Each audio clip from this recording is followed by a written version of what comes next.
আজ বৃহস্পতিবার 28শে ফাল্গুন 2025 সালের 13ই মার্চ। বৃশ্চিক রাশি, বৃশ্চিক লগ্ন, স্করপিয়ান সাইন জাতক জাতিকাদের আজকের দিনটি কিন্তু এক প্রকার বেশ কাটতে চলেছে।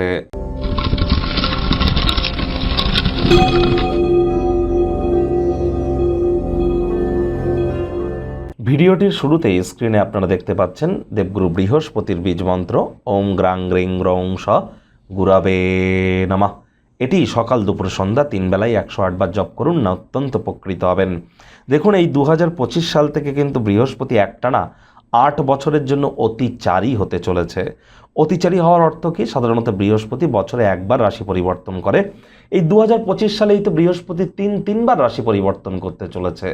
যেমন 14ই মে বৃহস্পতি রাশি পরিবর্তন করবে, তারপরও কিন্তু দুবার রাশি পরিবর্তন করবে। অত্যন্ত গুরুত্বপূর্ণ প্ল্যানেট হতে চলেছে এবছর বৃহস্পতি মঙ্গলের বছরে। যারা দীক্ষা নেননি তারা দীক্ষা গ্রহণ করার চেষ্টা করুন। মনে রাখবেন, জন্মগুরু, দীক্ষাগুরু, শিক্ষাগুরু এই 3 গুরুর প্রাপ্তিতেই আমাদের জীবন কিন্তু ধন্যা হয়ে ওঠে। আজ পারলে নিরামিষ খাদ্য খাবার খান, সাত্ত্বিক জীবনযাপন গ্রহণ করুন, হলুদ রঙের বস্ত্র পরিধান করুন, হলুদ রঙের বস্ত্র সামগ্রী হতদরিদ্র গরিবদের মধ্যে ডোনেট করুন। এটিও কিন্তু আপনাদেরকে বহুলাংশে উপকৃত করবে। ভাগ্য মিটার আজ আপনাদের বলছে 2.5 আউট অফ 10 ভাগ্য আপনাদের অনুকূলেই থাকবে। দেখুন, কোনো নেতিবাচক বা নেগেটিভ কথাবার্তা বলতে কিন্তু আমাদেরও ভালো লাগে না। তবে গ্রহ নক্ষত্রের হেরফের অনুযায়ী ইন জেনারেল ডেলি প্রেডিকশন আমরা প্রস্তুত করে থাকি।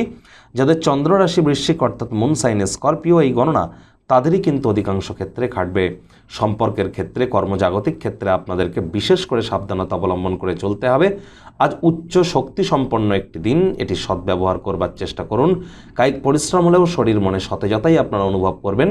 পুরনো দিনের কোনো এক বন্ধু ব্যবসায়িক জীবনে কিভাবে আরও নিজেকে উন্নত করতে পারেন সে বিষয়ে গুরুত্বপূর্ণ কোনো পরামর্শ কিন্তু দিতেই পারে। তার পরামর্শ বা অ্যাডভাইস মেনে যদি আপনারা চলেন 100% লাভান্বিত আপনারা হবেন।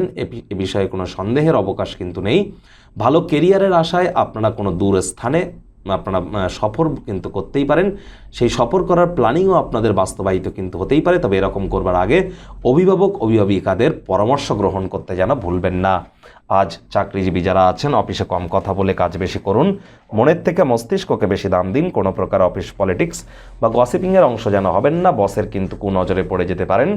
রাজনীতিবিদ যারা আছেন, জনসংযোগ বৃদ্ধি করুন। কঠোর কায়িক পরিশ্রমের কোনো বিকল্পই কিন্তু নেই। শিক্ষার্থী বিদ্যার্থীদের পড়াশোনায় মনোযোগ আরও বৃদ্ধি করতে হবে উচ্চশিক্ষার জন্য। যারা বিদেশ যাত্রার কথা ভাবছিলেন, ভাগ্যদেবীও কিন্তু আজ আপনাদের পক্ষে নেই। সন্তান সন্ততি থেকে থাকলে তাদের দিকেও কঠোর সজাগ দৃষ্টি বজায় রাখুন। হাউস ওয়াইফ যারা আছেন, দিনের শুরুটা তাড়াতাড়ি করুন। প্রেমিক প্রেমিকা, স্বামী স্ত্রী, ভালোবাসার মানুষের চরিত্র নিয়ে সন্দেহবাতিক হলেই কিন্তু ক্ষতি। তৃতীয় কোনো ব্যক্তিকে ভুলেও সম্পর্কের মধ্যে যেন প্রবেশ করতে দেবেন না, যার চান্স কিন্তু প্রবল।